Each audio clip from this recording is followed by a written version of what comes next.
say you're fine, but I can see right through. You're holding your secrets for way too long. This can't keep going on. With every lie, they keep on hurting you, getting away with everything they do. This can't keep going on. No, we're gonna find them, and I'm gonna fight for you. They better start hiding. We'll be running with the lions, lions. We'll be running with the lions, lions. They can't run, they can't hide. We won't stop until they're down. We'll be running with the lions, lions.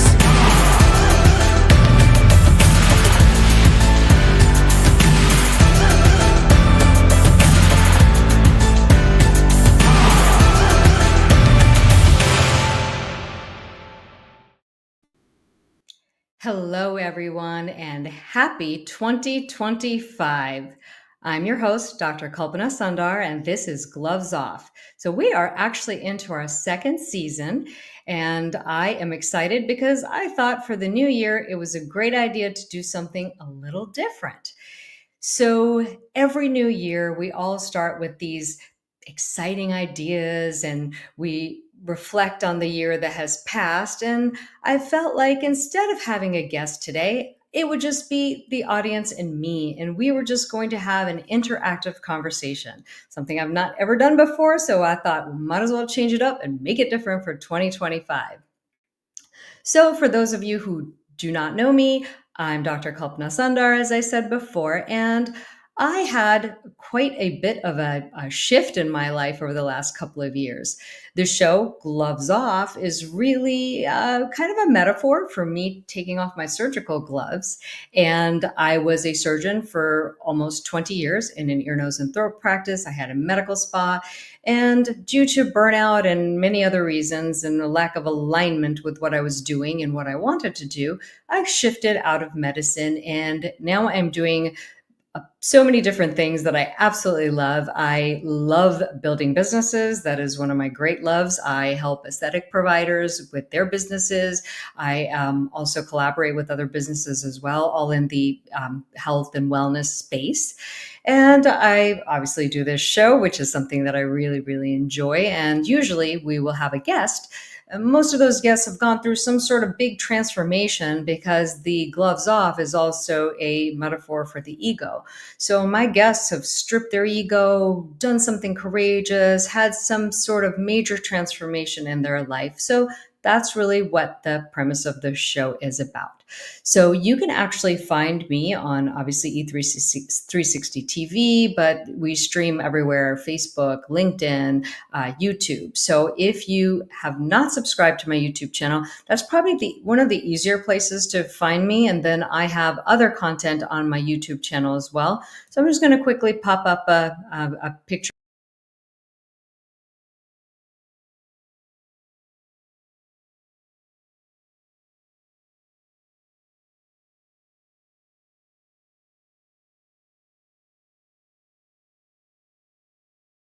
Facebook as well. So those are all the places that you can find me.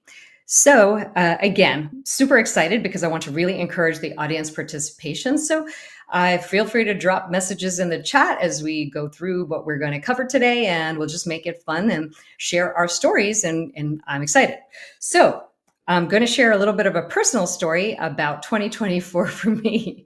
It was definitely a year of a lot of changes, but I feel the last 6 or 7 have been like that for me. I don't know if anybody else has had the same sort of experience, but it's definitely been a whirlwind of changes for me. So honestly, I'm hoping for some stability in 2025, which would be kind of nice, just so I could catch my breath. But I say that knowing completely that I won't be sitting still and letting grass grow under my feet. So I'm actually going to, before we get into our conversations and whatnot, I'm going to just take a second to introduce our sponsor, Elevated CPA, who's been sponsoring us since the beginning of the show back in February of 2024. And now we have about 18,000-ish people who are watching every month, which is pretty exciting.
We also have a new sponsor that I'm going to introduce next week, so we'll have to stay put for that.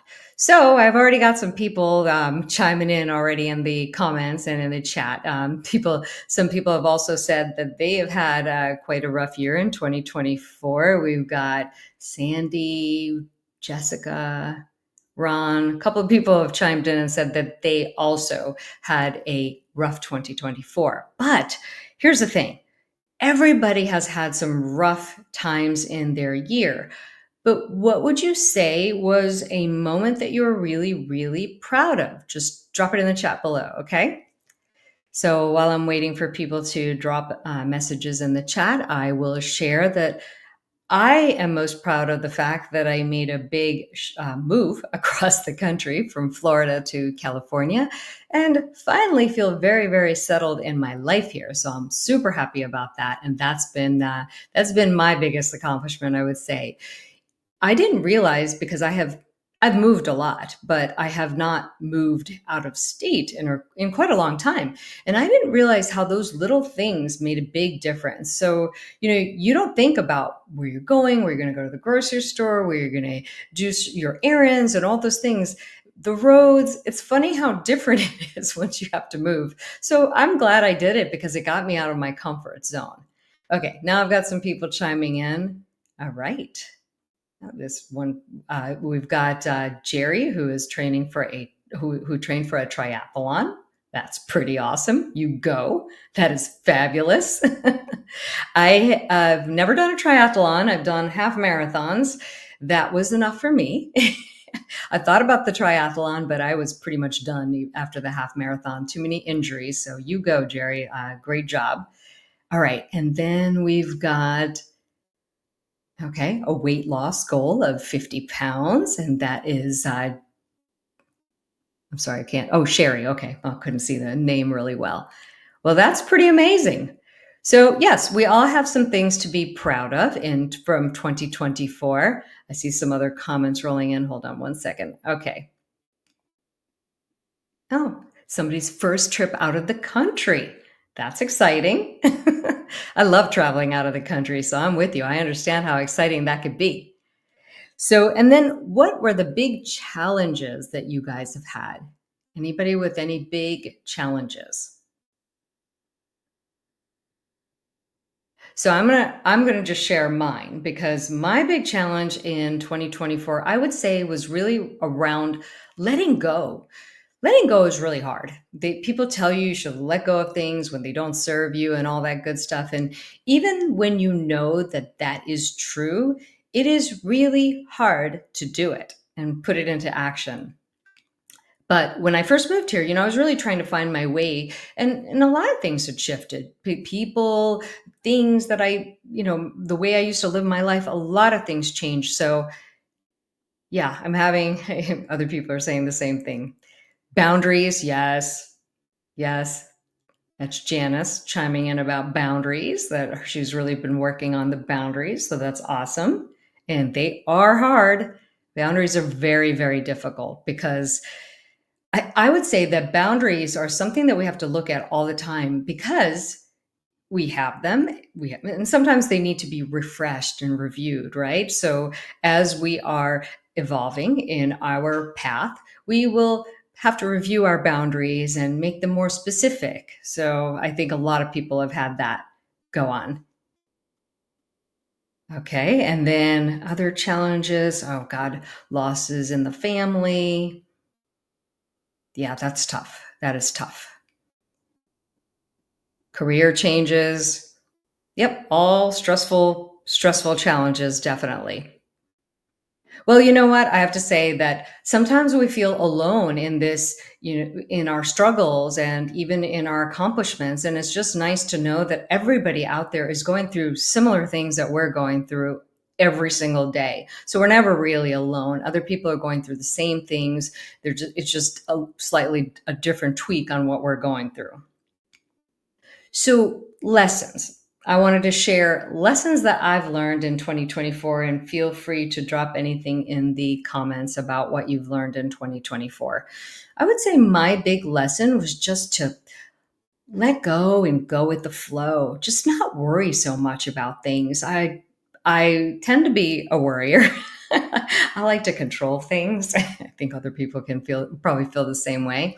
And the one big thing that I would say that I really worked on in last year was to really just ride the waves of life and just not let anything affect me. I mean, I'm not saying it didn't affect me, but I would say that the amount that things used to affect me once upon a time, which were tremendous, I would say it's very minimal now. And I just say, okay, well, that's just how it's going to be. So, really try to go with the flow. Not that we don't have emotions surrounding things and that we don't have heartache or whatever the case may be, but I think we just have to learn to go with the flow.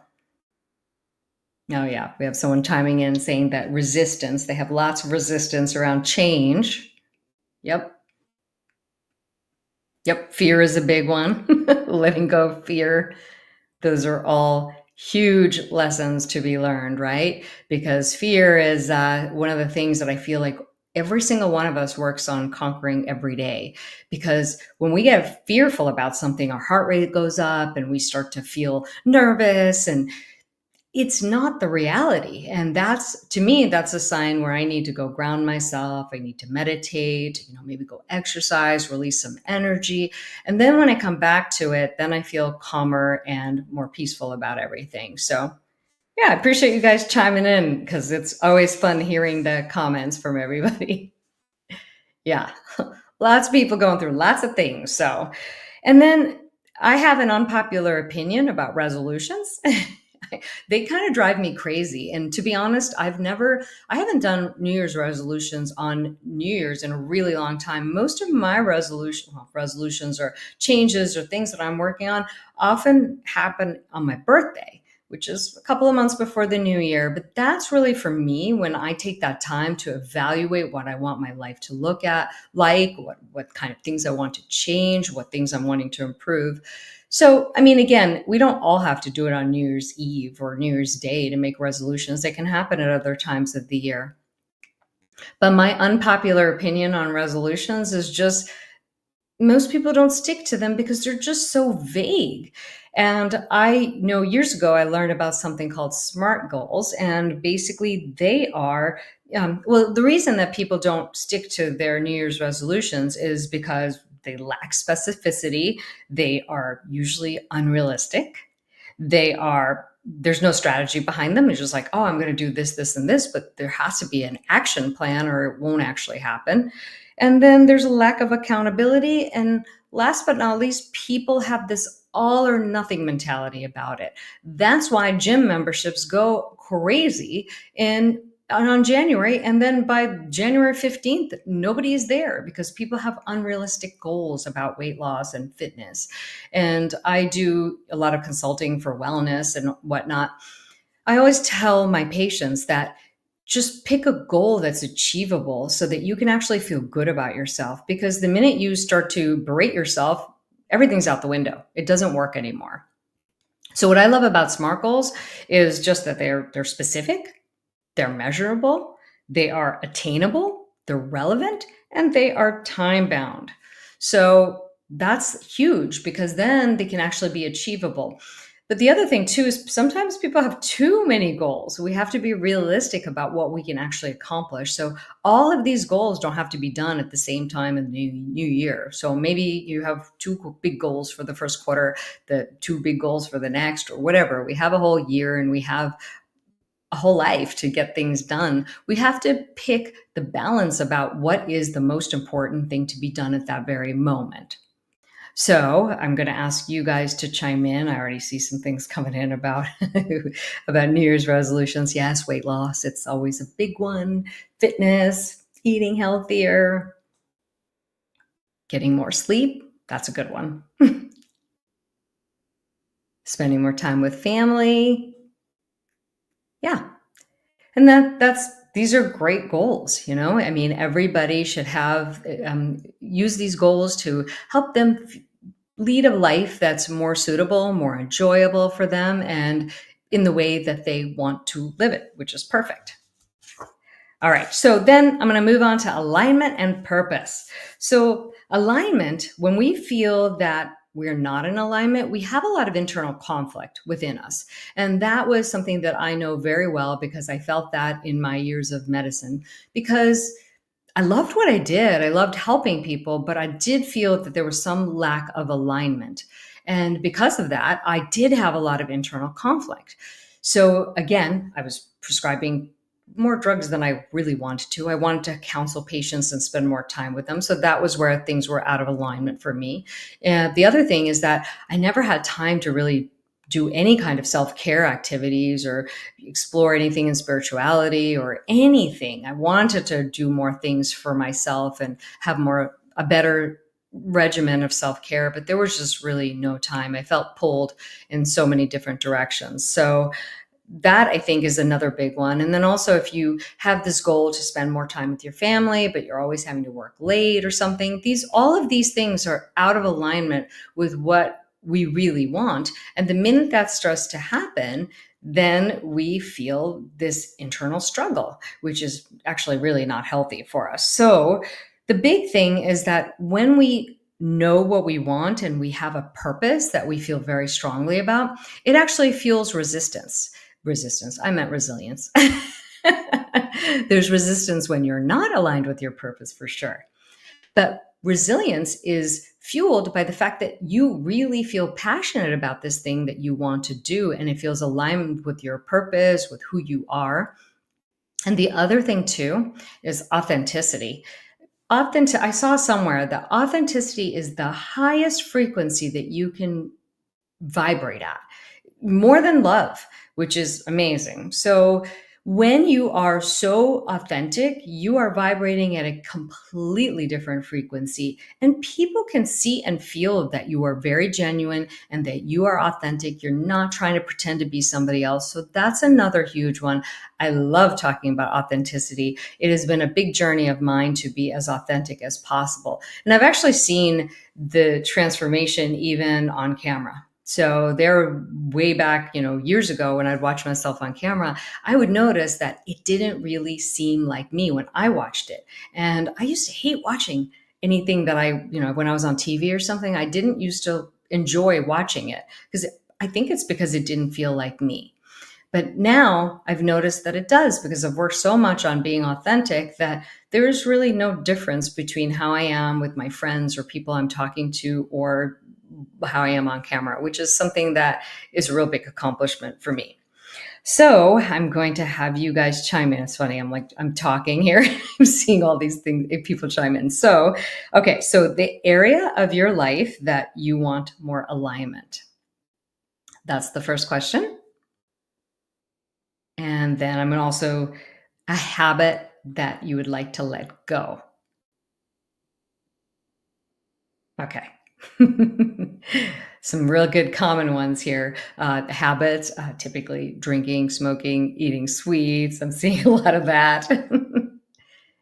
Very, very common things, very difficult to stop, but not impossible. Difficult, not impossible. And then alignment. A lot of you are having alignment issues around your career, around your, the people you're surrounding with yourself with. I'm seeing a lot of that. Yeah, the world is actually very, very small when we start to do this, because this show streams all over the country and all over the world. So it's kind of neat that we see everybody really having similar kinds of goals, habits that they want to let go and whatnot. All right, so I'm going to end, and this is going to be a short episode, obviously, but I want to end with what is a word that is going to be your word for 2025. So while people drop their comments below, I'm going to say what my word is, and I'm also going to talk about my pet peeve about the word. So the word that I love the most is abundance, but I have some big pet peeves around that word because I feel that it has gone, I feel that it's being utilized in a very inappropriate way. Often abundance is tied to money. People are always talking about how much money you have to have, money, having things, having material possessions. But abundance really isn't about that. Abundance to me is about having joy, having freedom, having lots of love in your life and happiness and choices. And abundance can't be given to you from an external source. It is something that you feel within you when you feel abundant. So when I see a lot of posts and this and that about abundance and money, money, money, millions of dollars, we promise you're going to be abundant. And it really bothers me. So I had to I had to express that. But so what I mean when I use that word, and I had to express why I had pet peeves around that word, but what I mean is the things that I just said. Freedom, love, joy, authenticity, all those things are abundance to me. And that's what I think that really all of us should be focused on. Also, I also believe that when we are really aligned with our true purpose and our authenticity, I think the rest really just falls into place. You don't have to worry about the rest as much as you used to. So that's my word. So, okay, so I'm looking at other words that everybody else is coming up with: health, wellness, yep, authenticity, clarity, like that. Yeah, a lot of people with this similar things. Happiness. Yeah, freedom. Yep. I love it. I love it. Well, I have to say that I am really excited for 2025, and I'm glad you guys all joined me to do something a little different for this episode.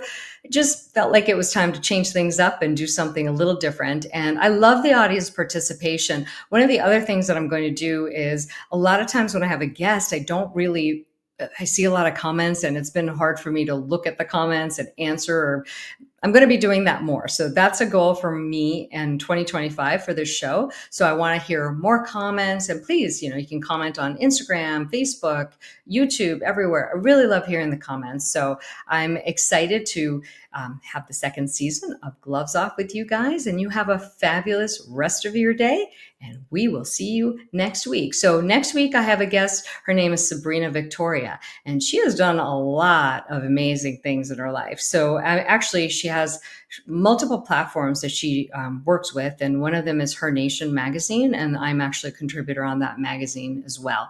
So we're going to deep dive into that conversation. Next week will be our regular format. So I will see you next Sunday, 6 p.m. Pacific Standard Time, 9 p.m. Eastern Standard Time, for another episode of Gloves Off.